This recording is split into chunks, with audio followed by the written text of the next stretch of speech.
Hi, I'm James McGuire, and on today's eSpeaks, we're looking at 5 key ideas that will help you develop a strategy for using AI in your business. To discuss that, I'm joined by Vladislav Maličević, CTO at Jedox. Vlado, good to have you with us today. Thanks for having me. Hi, how you doing? So you've come up with this framework I think is important because a lot of companies are really wondering, how should we think about AI? It's a new area for many companies. I'd like to take a look at your 5 ideas, and we can talk about each one of them. Here's number 1. You've written, AI is a renaissance, not a plague. People will use AI to create unimaginable things and uncover what no one thought was possible. So I agree with that is true. I think there is a certain worry about artificial intelligence at this point. Some people are considering it in terms of job losses, but what is your take? Yeah, so that's a little bit of a play with the medieval and the plague and the Renaissance coming after it, and with Right. I'm thinking about Michelangelo of AI. I'm using that one. I mean, AI as a thing is not new. It's been around for 70 plus years, right? Right. It's now that the technology around us, the advancements of the cloud, the prior of internet, and the computing power that we have, a Moore's law and a spike, it commoditized all the technology around it to the point where we can apply this and really utilize it on a big, for example, models that AI is using, right? Few years back it wasn't even possible, but now we are actually can do it and in near real time or real time, right? So the thing is about it is that due to the commoditization and accessibility of it, everybody can start to innovate and utilize it to something. So Michelangelo AI is maybe it's not there yet, but it's maybe today born, and in a few years' time we'll be producing and creating something incredible sitting in a basement. Maybe that person is now sitting in the basement of its parents, but 2 years from now we'll come up with something really incredible. So to speak, statue of David, Michelangelo's statue of David in AI terms, right? So I think we're getting there. Yeah, no, that person, probably an entire cohort of a generation. Those individuals are growing right now and giving it some thought. All right, point number 2, you've written this: AI is a partner, not an adversary. The true and full potential lies in the AI plus human partnership. So, in other words, we shouldn't just look to the technology to lead the way for us. It's really going to be the way that AI enables human productivity. Correct. Coming from the previous point where it's not going to be a rise of the machines on its own, right? The true benefit is only then here when we combine technology and the person with it, right? Humans with it. And the outcome, the ultimate outcome of that connection should be the true end user of it should be definitely a human, right? It shouldn't be AI for AI or AI for the sake of something. It should be for the sake of humanity, right? The thing with the AI, I think it's getting there to the point where with the again, for we see ChatGPT, everybody knows what it is. Everybody's using it. It's now integrated in everyday products, like web browsers and search engines. Yet I think because it's becoming ultimate tool, just because it's there, it's also a complex one. So I think you need to read in the instruction manual. You need to be, at this point in time, still be prepared what to do with it. And it is a tool that ultimately augments yourself. It's like you can look at it as an exoskeleton, right? Without it, exoskeleton without human doesn't have any purpose on its own. It just sits in it's hanging somewhere. But when you put it on, then it helps you to lift heavy things or run faster around. So in this combination, I think that's when it becomes then that's when it creates true benefit for humanity.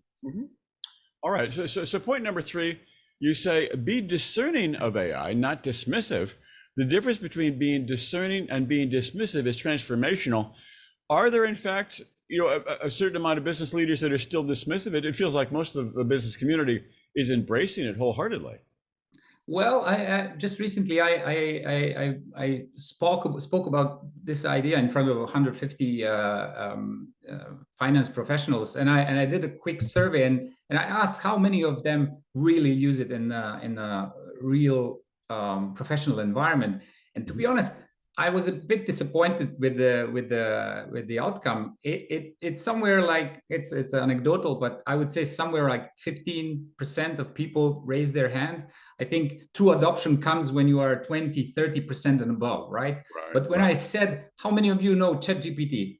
Everybody raised their hands. How many of you been using it? It was 95%. So adoption is, I mean, AI in that sense, there is a little bit of hype of it and very nice looking things around like ChatGPT that are making it very popular.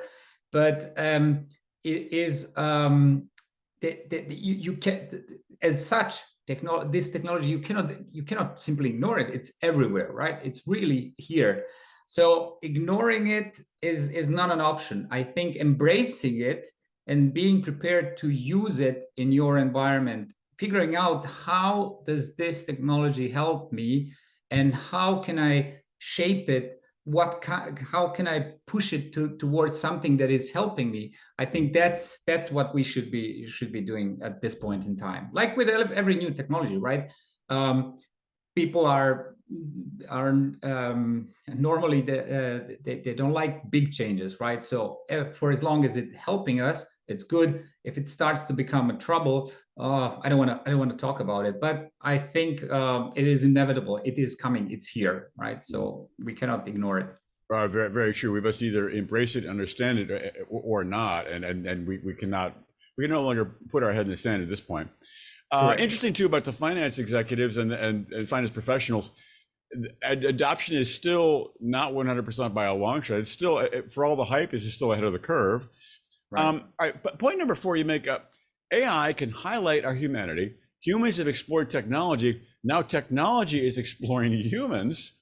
So you're sort of, it's almost suggests this world where AI has this superhuman intelligence. The machine is exploring the human at this point.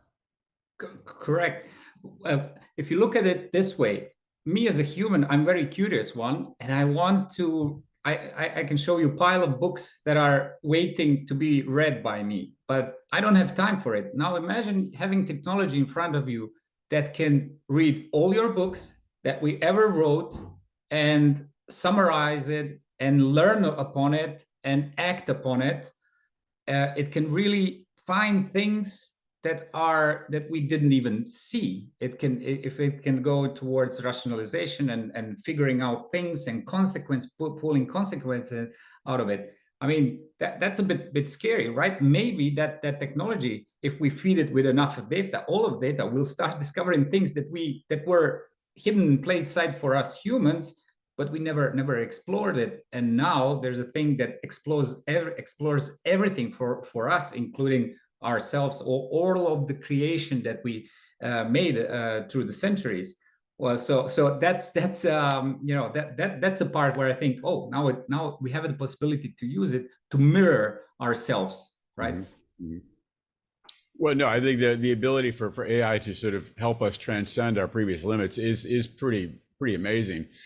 Your last point, you're right here. You say we are accountable for AI's bias. We must hold ourselves accountable to consider how AI may reflect or enhance our biases. And we know this is a real issue because, you know, the vast troves of data that these AI systems have been, you know, fed into has our legacy bias built into it. So oftentimes the AI systems are as biased as society in general, which is kind of a problem. It could actually perpetuate the bias.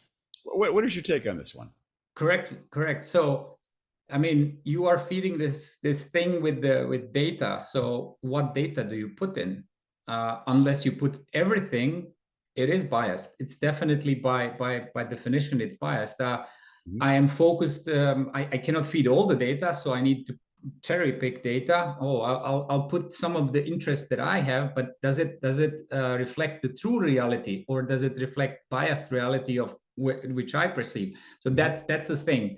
So when you are feeding AI with data, you need to be careful, because you need to consider all the values of yourself, or the organization you are in it, or I mean, let's say team you are in it, and what is relevant for you. Unless you can even feed everything, then you focus on what are your values, so that this reflects when you feed the data, when you resonate, when the AI uses that data to come up with some conclusion.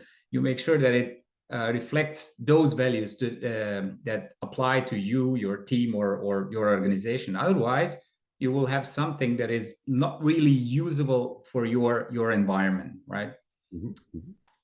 Vladi, I think you said it. I think those 5 points will help businesses keep them in mind, and consumers as we begin to grapple with and learn and develop artificial intelligence. A lot of good stuff.